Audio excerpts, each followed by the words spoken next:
Hey there, lovely listeners. Welcome to Com Girlies, the podcast where two 20-something gals dive a little deeper into communication, therapy, and this roller coaster we call life.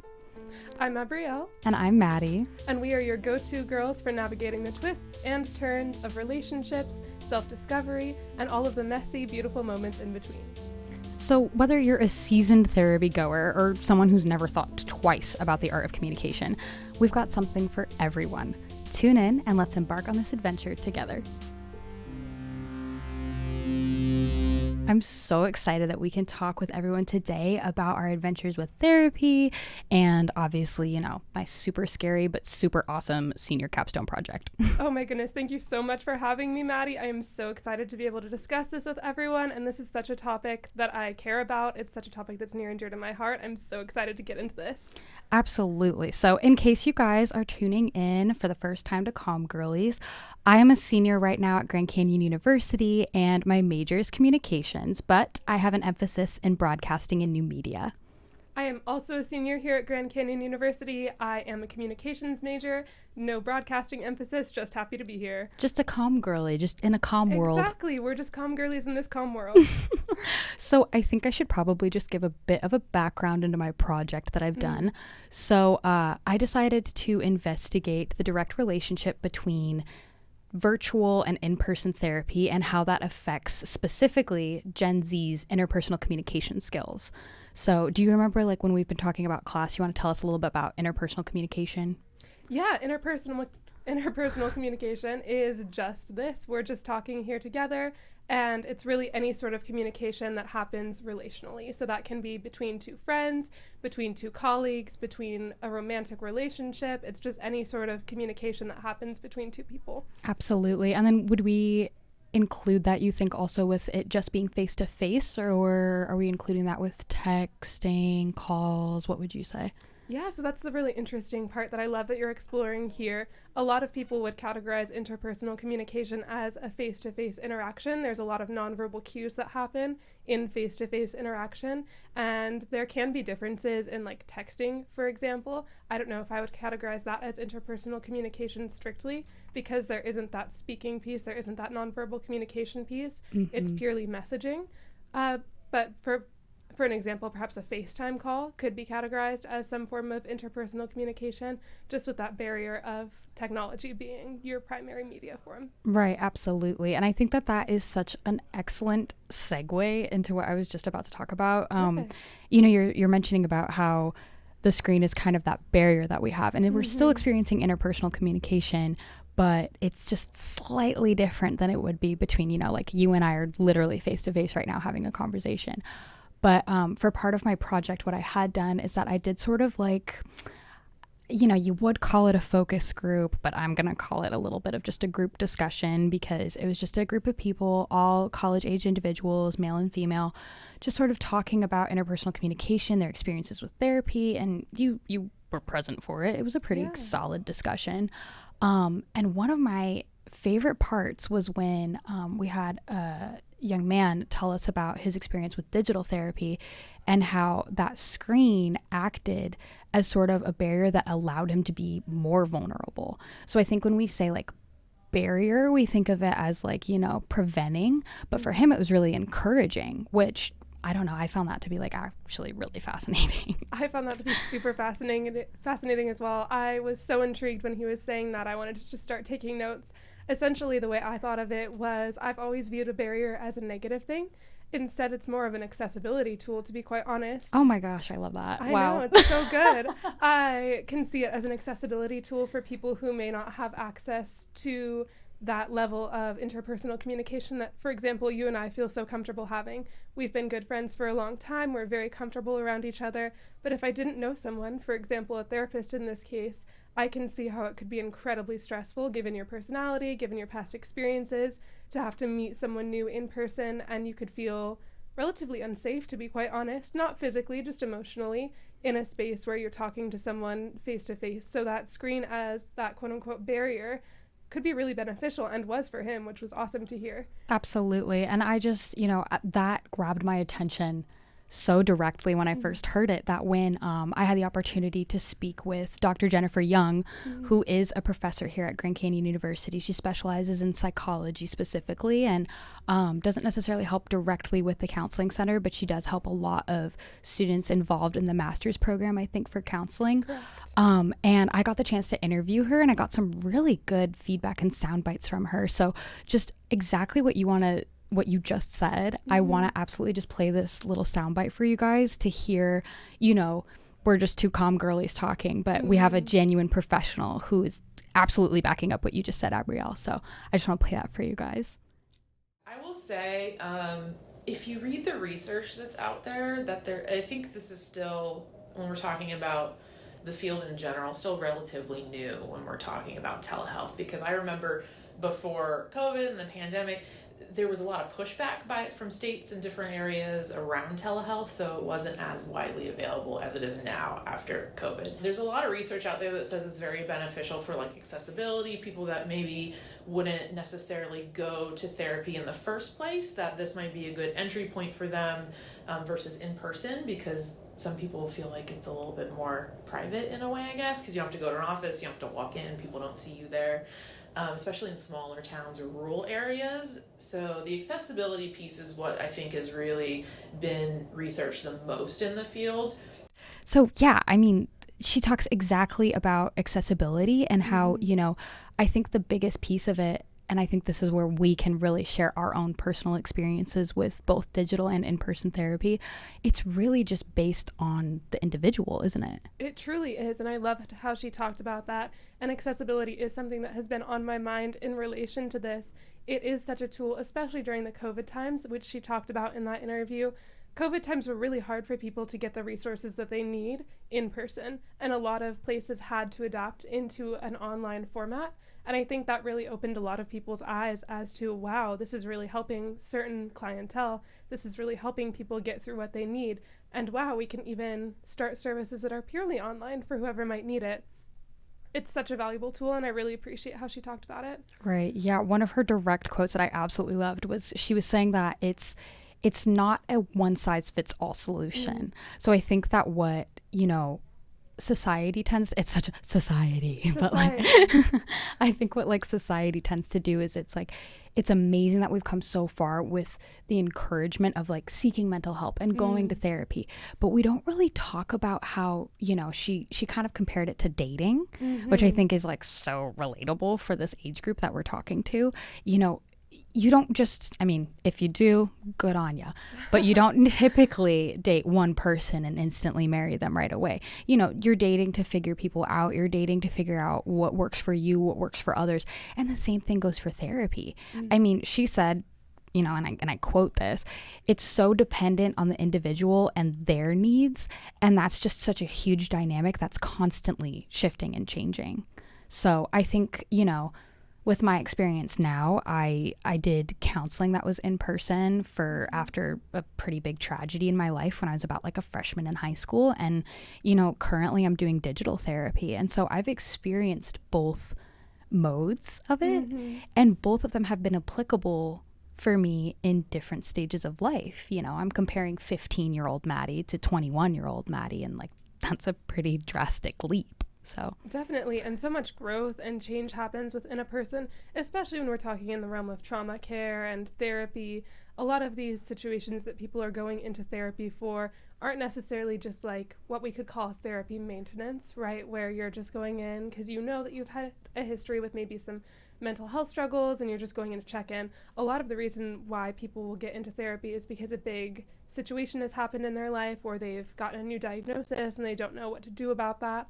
And so having different modes of therapy, modules of therapy available for people in various phases of life, I think is so important.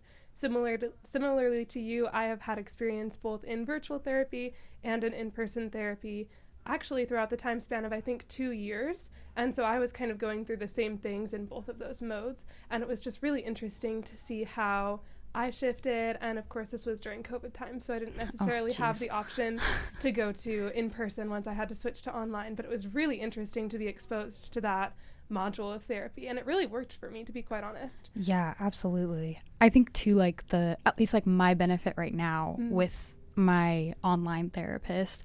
I love her. She's great. Mm-hmm. I think that also helps with, you know, in my focus group / discussion that I had another young woman that was talking about how, you know, we hear all this in society and how it's so great and go, but there's just not that accessibility, as we've been talking about this for the good chunk of this podcast. Mm-hmm. But I think that like with digital therapy, it just opens the door so much to that vulnerability, that accessibility, all of these areas. And I know for me, at least as a student in school on ground, so living on campus, it's really hard for me to like get the motivation to be like, yeah, I'll hop in the car and like drive to therapy and then sit there and then talk.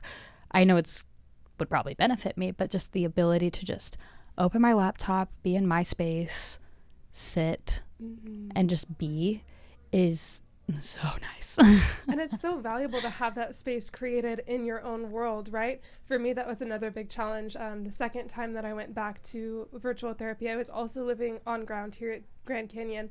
And it's just such a hassle, honestly, to get off campus, to have to hop in your car, make your appointment, go sit in the waiting room, do your appointment, and then you still have all of these other things you have to do throughout your day. I think especially as young people, it can be super helpful to just, like you said, open up that laptop, log right on, bam, hour of your day, not a big deal. Yeah, easy peasy. Like, and I think too, it's just so interesting. I mean, sort of shifting gears, but staying on that track, I guess. Just how you now know too, for you guys listening, is that we have known each other for a very long time. Yes. For quite a long time. And we also, biggest blessing in the world, happen to be roommates. Yes. So we know each other even more intensely than before. And I am definitely somebody who loves to just yap. In the lingo of today's age, D1 yapper. I love to talk. It's my thing. And that's how I process. That's how I get it out. That's my interpersonal communication skills working overtime. And you, my lovely dear, have been on the receiving end of that many, many times. But I think that something that's so interesting for me, at least, is, you know, we have some friends who have shared an experience with us, and it was pretty darn traumatic, and we all went through it. And I think it's just been so interesting to see how our friendships, interpersonal communication skills have like adapted, and then how that's translated into therapy. So I don't know if you want to kind of touch on it a bit, but I'm not sure. No, I completely agree. So we have a group of people that we have known for quite a while. Like Madi said, we've known each other since what? I was in second grade, you were in third grade, third something grade. like that. Yeah, pretty crazy. So along that journey, we have kind of collected a group of people around us who we love and adore. And when we went through this shared tragedy, shared trauma, it was extremely interesting as Com Girlies for us to kind of dissect where everyone was at with this and notice how people's communication patterns shifted in relation to tragedy, to trauma. And I think what we've been encouraging a lot of people to do is to seek out that therapy, of course, because after shared trauma, it's such a good thing to do. Would recommend. But it's been so interesting to see how, like you said, online therapy has really worked for you. Because of my past experiences in therapy, I'm not currently in it right now, but I feel like I've picked up a lot of tools, encouraging others who we've noticed their communication patterns have kind of shifted to try some module of therapy has been one of our big points lately. Yeah. It's been super interesting to just see how communication patterns shift as a direct result of trauma and therapy. Yeah, absolutely. And I would think too, just, you know, witnessing that, like you said, I mean, when we say interesting, we're not saying that lightly. Like, it has genuinely been incredibly interesting to see, and incredibly, I think we can say incredibly sad. Definitely. And like, not just because of the communication skills, but I mean, you know, this group that we've collected, as Abby says, we lost someone very close to us, and like that leaves a very big impact on your life. And I think that as long as we're also encouraging, you know, therapy or seeking help or wherever it might be, you know, you're also saying, okay, how can I be there for my friends and strengthen that interpersonal communication? Because when something like that happens, you know, you don't want to leave your friends in the dust. And we didn't. We really rallied as a group. But, you know, encouraging that sort of give and go and all that with, you know, interpersonal communication, but then also like Seeking help. Exactly. We've talked about this a lot, but there is only so much that you can do as someone who is not a licensed professional counselor. We're the Com Girlies. We get it. We have all the words. We've been to therapy. We have a lot of tools in our tool belt, as a therapist might like to say. But at a certain point, there's only so much that you can give to someone, right? In these interpersonal relationships or communication patterns that we're talking about, there does reach a point where you have to, out of love, tell someone, I can no longer support you in the way that I think you need. And that does not mean that I will stop listening. That does not mean that I will stop being there for you. But a licensed professional counselor in some form of therapy, some modality, would be very beneficial. And so I think this shared tragedy has really brought us to that knowledge. Right. And I think that ties in to another thing that Dr. Young said, just about along that same, narrative of how finding a therapist is almost like dating and, or not even dating. I mean, dating is like a good example, but like for those of you who may not have been in a romantic relationship, like, you find friends and like some certain friends you just don't click, and that's okay. And like, that's the same thing with therapists, with counselors. And I think Dr. Young said it best when, she was speaking with me, and I just would love to play that clip for you guys as well, because it was just brilliant in my opinion. But therapy too, we don't necessarily talk about, so not every counselor is for every individual, right? So I see a lot of people try therapy, and that's like an amazing first step to even take, right? But then they might get a counselor that's not right for them, and then that journey kind of stops there. And I think we don't talk enough about, like, it's okay to change your therapist, because it's a mutual relationship, right? Like, I think if I'm a therapist and I have a client and I feel like they're not doing well with me, I'm very transparent and like, let's talk about this. And like, if we need to get you somewhere else, that's cool too.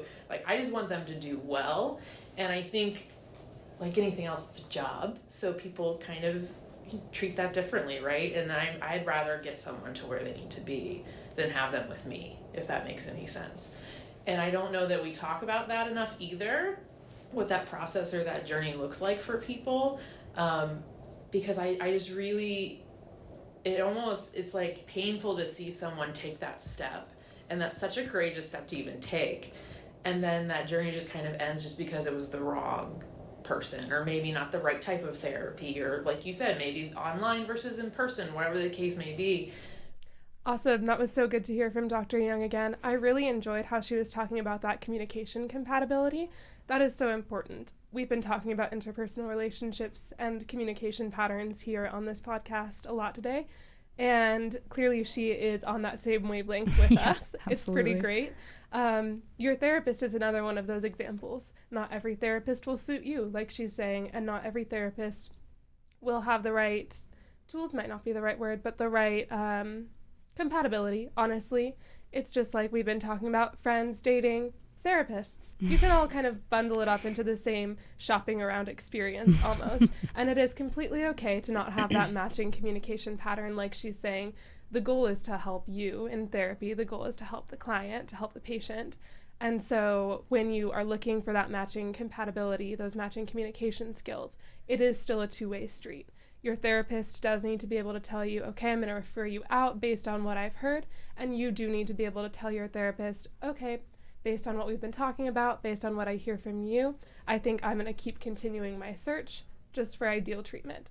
And that is completely okay. I've done that many a time myself. I had one counselor who I was not a huge fan of, and we parted ways, and then I got the help we needed, and it was just a professional relationship, and it's just interpersonal communication at the end of the day. Yeah. And I think like also at the end of the day, like it is their job. Absolutely. Like, I know for some people that might sound callous and it might turn you away from therapy because it's like, oh, well, like they're supposed to do this. It's just my job. But like you should find comfort in that in a way where it's like their priority is you at the end of the day.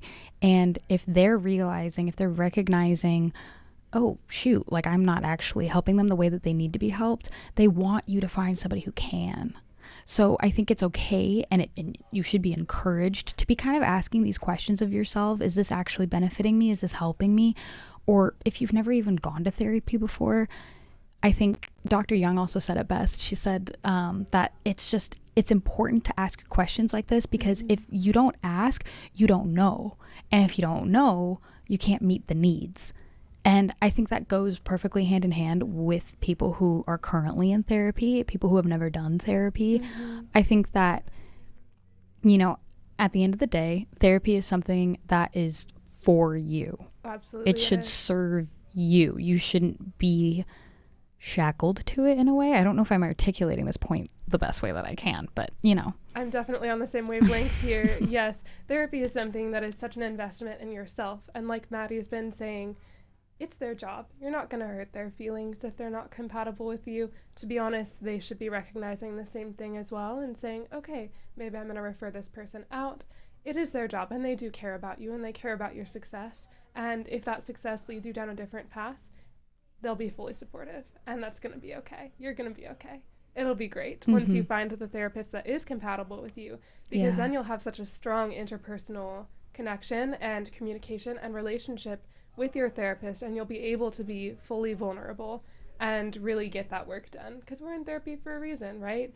Why would we be lying to ourselves and saying, okay, this is working, if it's not? Absolutely. Yeah, that's a really good line. Yeah, don't lie to yourself on it. You're almost, you're taking away from why you want to be in therapy if you're not being honest, and that's hard. And we recognize that that's hard. I mean, I think about my experience. It's really easy for me to talk about this and be honest about it because Com Girly, this is my thing. This is my jam. Talking, communicating, especially in person. I love it. And I will be so honest with you guys, like going to therapy was so hard to do. And I don't know why, because I wasn't afraid of it necessarily. But then kind of looking back on it, maybe I was. But I mean, this event that happened to us, that happened to our friends, happened back in the summer. And I mean, at this point that we're recording right now, it's December. And I just started therapy maybe like a month ago, month and a half, maybe. And like by all accounts, I had family members who were like, you should really go to therapy, and like out of love. But it's just, when something like that happens, it's just you need to talk to somebody professionally. I mean, you should, it's okay. But I just think that I want to make it clear that like for as easy as it is for me to talk to Abrielle, to talk to you guys about this, it's hard. It's hard for somebody whose skill set is literally centered around communication. I was like, I don't want to go down this road again. I don't want to open up all these like wounds again. And it's not even something necessarily that was like so like I did to myself, and it's like hard to talk about me. It's just like crap, like maybe I do have a lot to work on, and that's kind of daunting. But it really is daunting. It can be super, super scary. And I think kind of bringing it back to the quote from your group, the young man who was saying how the screen kind of gave him a safety barrier. I think that is one of the tools that we need to be discussing when we're discussing, well, why are there so many barriers to therapy? We are Com Girlies. We love oversharing. We love talking all about our things. Why, as some of the population who feels most comfortable sharing, are we still having struggles finding a modality of therapy that is working the best for us? Is that screen going to be that almost safety net or safety barrier where we can feel like, okay, I'm in my safe space. I can talk about this now. It's going to be okay. I think that's definitely something that licensed professional counselors, therapists should be considering, especially as we're entering such a digital age of therapy. There are all of these platforms where you can attend digital therapy. There are all of these modalities after COVID. So many platforms, so many apps, so many providers who offer both in-person and online counseling. Now that we have all of these options, it's really important to consider how are we best serving our clients from the counselor's perspective. And then from the client's perspective, from the person who's going to therapy, what is the best platform for me? How is this going to best benefit me? Because at the end of the day, as self-centered as it could sound, therapy is about you, right? Therapy is about, how am I going to improve myself? How am I going to learn the tools that I need to guide myself through whatever I might be going through, or whatever I feel like might be holding me back or weighing me down. And since it is so strongly about you, go ahead and embrace that. Figure out what works best for you. Explore those options, right? Absolutely. And I think that's such an interesting point. I mean, we are in the peak of the digital age, right? Like we are the first generation, you guys. Like I think about this a lot, which is kind of funny, but we're the first generation to be like born with the internet like being a thing. Like if you talk to your parents, I know they've said this before, I know anybody older than you has said this before, but like, we didn't have internet, you don't even know how it was. And it's like, yeah, we literally don't, because it's always been a thing. And I think that that's where it's like, when we need to start figuring out, like you said, what works best for people who have literally never not been in a world without the internet. And we have this constant access and constant accessibility. And I think that screen, like I said, I mean, you know, you can be anybody behind your phone. You can be anybody on the internet. Very true. Which is like a scary concept, but also kind of nice in a way. Sometimes still kind of scary, but like for therapy, kind of nice, because you do have that barrier. And I think that maybe if we are taking those positive steps towards, you know, making therapy, making the internet, making this digital age work for us, instead of us kind of slaving for it, then I think that that's where we're going to see that shift. And especially because I was talking to Dr. Young, there is not a lot of research out there about this. I mean, I was researching for my project. It was hard. There's not a lot about how this digital platform affects our communication skills and, you know, vice versa. But I think that us talking about this is a great first step. You talking to your friends about anything, great first step. So I don't know. This was so much fun. This has been so much fun. I'm so glad we were able to do this. I had a blast. It was great. I love talking with my Com Girlies, but yes. Thank you so much for tuning in with us, guys, and we will see you next time on Com Girlies.